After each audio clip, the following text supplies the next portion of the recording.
My regular viewers will be aware that I've already issued vlogs on folklore from the North Wales border, and indeed one specifically on Llanddona.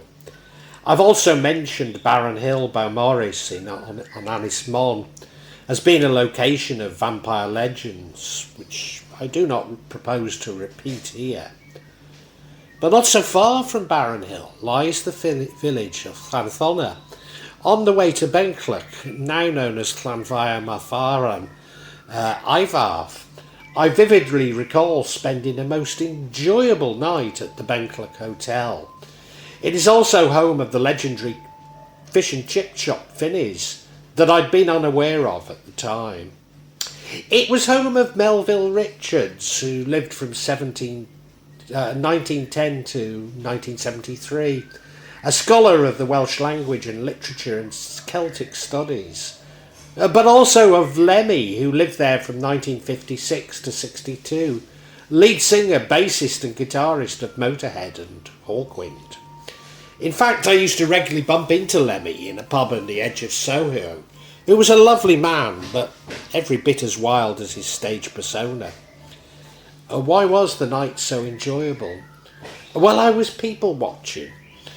The Welsh-speaking locals of Benllech are augmented by retired Mancunians who've moved to the village and others who own caravans in the village. The Welsh and the Mancunians appeared to get on very well together, and there existed a lively banter. But when a retired gentleman from Birmingham entered the bar, it was clear that he was the object of ridicule by both the Welsh and Mancunians. I've no idea if there was any real animosity, but it was certainly very entertaining.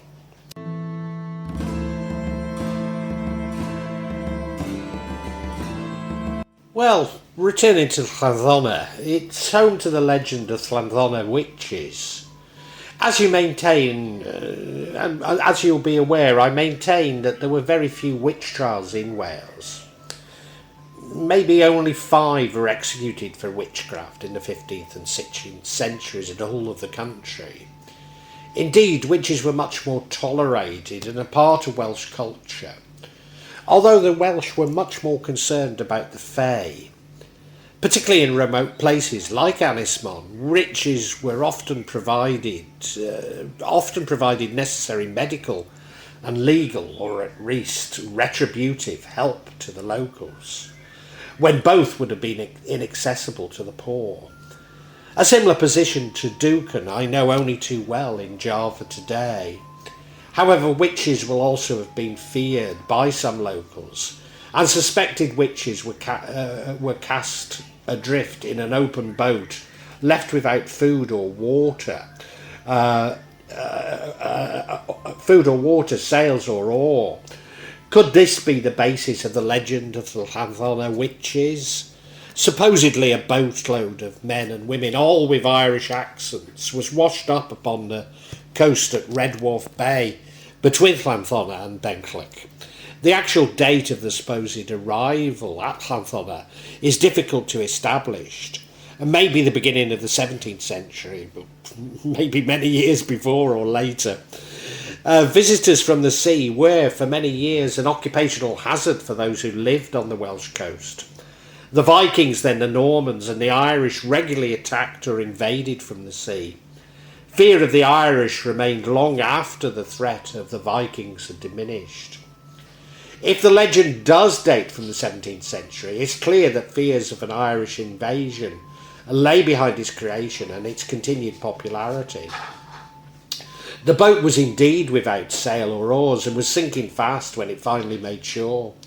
The locals were afraid and tried to drive the survivors back into the sea, but one woman leapt to shore and struck the sand with a stick, maybe a wand. Fresh water immediately gushed from the spot, and the locals, simple fishermen and their families, fell back in horror. The spring is believed to be a well, known today as Ffynnon Ua. An agreement was reached between the locals and the suspected witches. The local people agreed to let the suspected witches remain, provided they made their settlement outside the village. The same hospitality that I had witnessed towards the Mancunians, maybe. But the newcomers bullied the villagers, lorded it around the place, and paid for no goods in the shops or from the farmers' fields, simply taking what they wanted. They put charms and spells on arms and on animals and charged to have them removed. Of course, I'm referring here to those arriving by boat and not the Mancunians, or at least I don't believe so.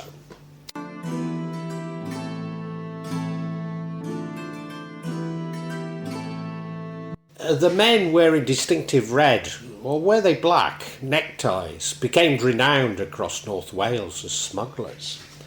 When the customs officers got too close, the men would, according to the legend, release swarms of deadly black flies from their neckties, and the officers leaving the men to carry out their criminal activity. The women used to visit farmhouses, and when they asked for a pound of butter, a loaf of bread, some potatoes, egg, a fowl, part of a pig, or whatnot, they were not denied, because they cursed those who refused them. If they attended a fair or market, no one would venture to bid against them for anything. Now, I do recall similar stories being told about gypsies in Shropshire by my mother. I thus conclude that these were common accusations against outcasts. Although, of course, maybe outcasts had few legitimate means of making a living. Bella Fawr and Sinai Boot were two of the most famous of these witches. Sinai Boot, meaning Short Betty, was less than 4 feet high and had 2 thumbs on her left hand. There is a vlog on this platform claiming that others were called Isabel Blackwood, Eliza Darkwood, and Agnes Ravenscroft. But somehow I think it's just an AI-generated story. After all, why else would they have such gothic English names? The witches were believed to be able to summon the fires of hell, using it to burn the barn of a farmer who'd set his dogs upon them.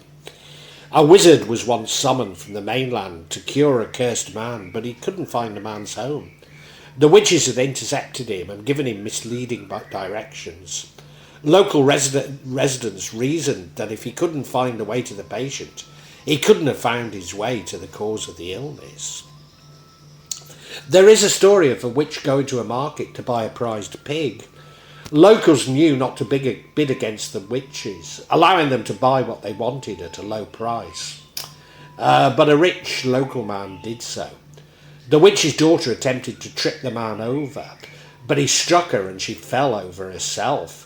The witch rushed to help the daughter, enabling the man to double his bid and win the pig. She then cursed the man's hand and the pig, suggesting that neither would last the winter. The pig did indeed die, and the man's hand withered, never to cross the witches again. Another man really had crossed the witches. They cursed him, so that once he crossed a certain stile, he would fall and break his neck.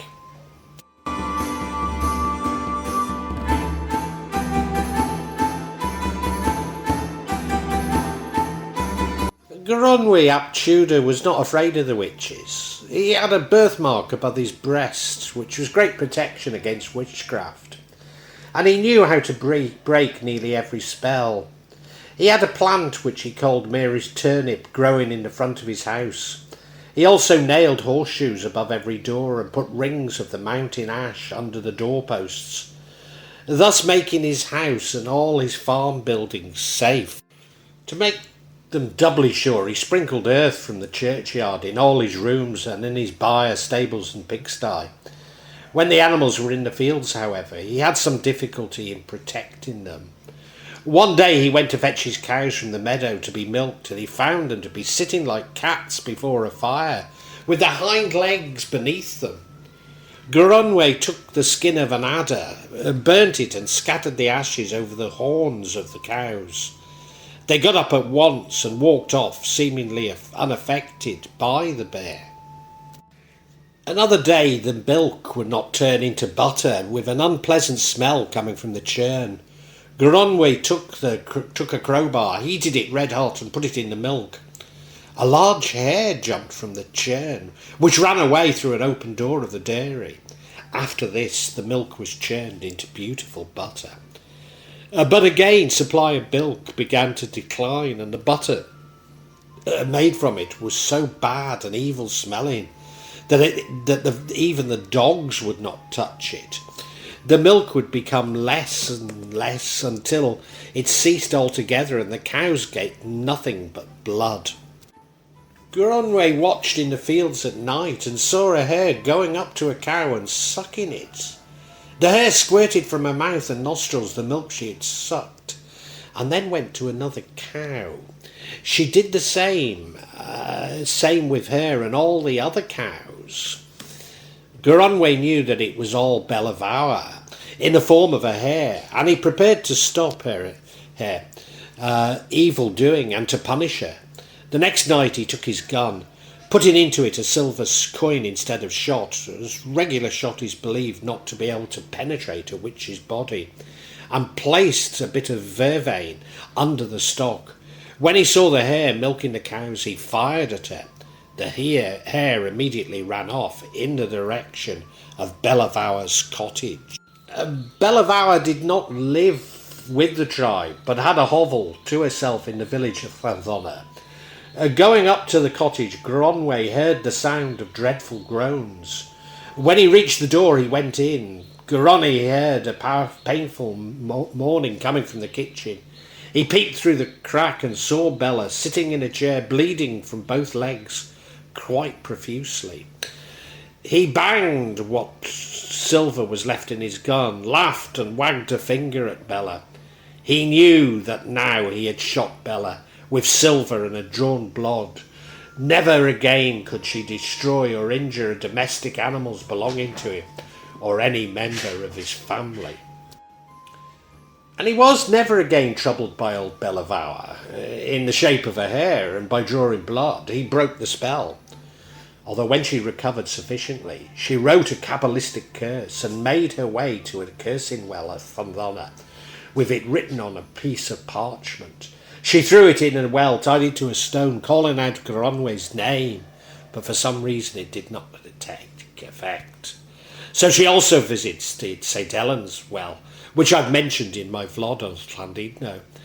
This time it seemed to work, and Gronwy's body began to waste rapidly, and he could hardly move, and his strength failed him. He knew that if he failed to remove the curse Benllech had put on him, he would die in a very short time. Slowly he made his way to the giant oak tree near his farm, scraped off a fungus called witch's butter. He made his way to Benllech's home and found her in.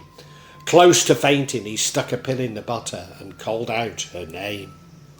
Before too long, Benllech stood in front of him, holding her side.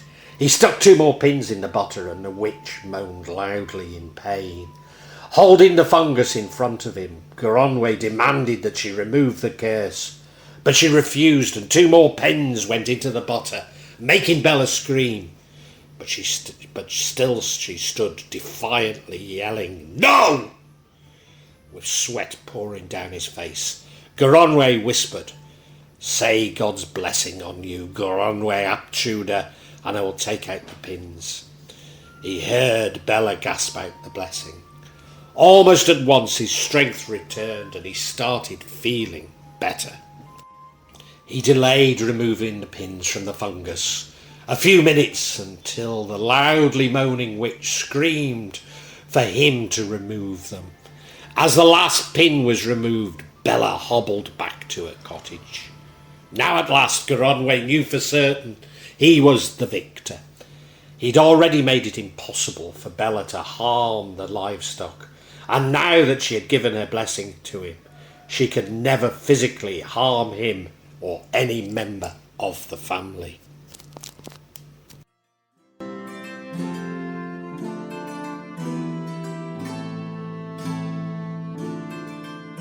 An alternative version of the witch's origins is that during one stormy night, in the teeth of a howling gale, a Spanish ship was driven onto the sandy beach of Llanddona.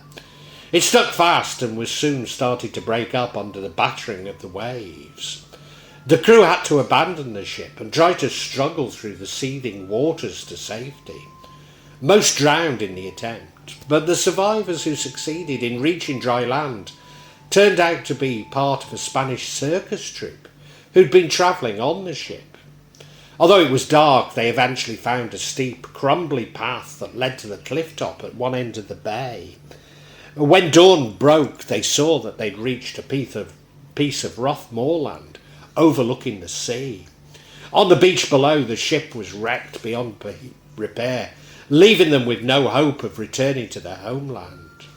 So they had to settle for making this piece of moorland a home for the whole group. However, the residents of Llanddona took exception to this intrusion by total strangers, who looked so different in dress and behaviour and spoke another language. And most of the strangers were diminutive. Now, it did say midgets, and I've changed it to dwarves, and I've no idea which is better to say. But anyway, I've changed it to dwarves. With ginger hair, reputably a feature of residents from the Basque. Dwarves were popular entertainments in circuses, but not acceptable in places like Llanddona, although somewhat more so than Brummies, especially ginger dwarfs from Acock's Green. The locals tried their best to eject them, but the strangers retaliated by using all their circus skills in acrobatic, sleight of hand and magic tricks to confuse and bamboozle them. It was their only means of defence. They finally run the day and were reluctantly accepted and allowed to stay. As time passed, the Spaniards lived together on the moorland, keeping very much to themselves.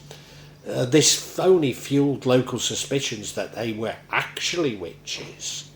So this nest of so-called witches brought much notoriety to the name of Llanddona for the duration of their lifetime.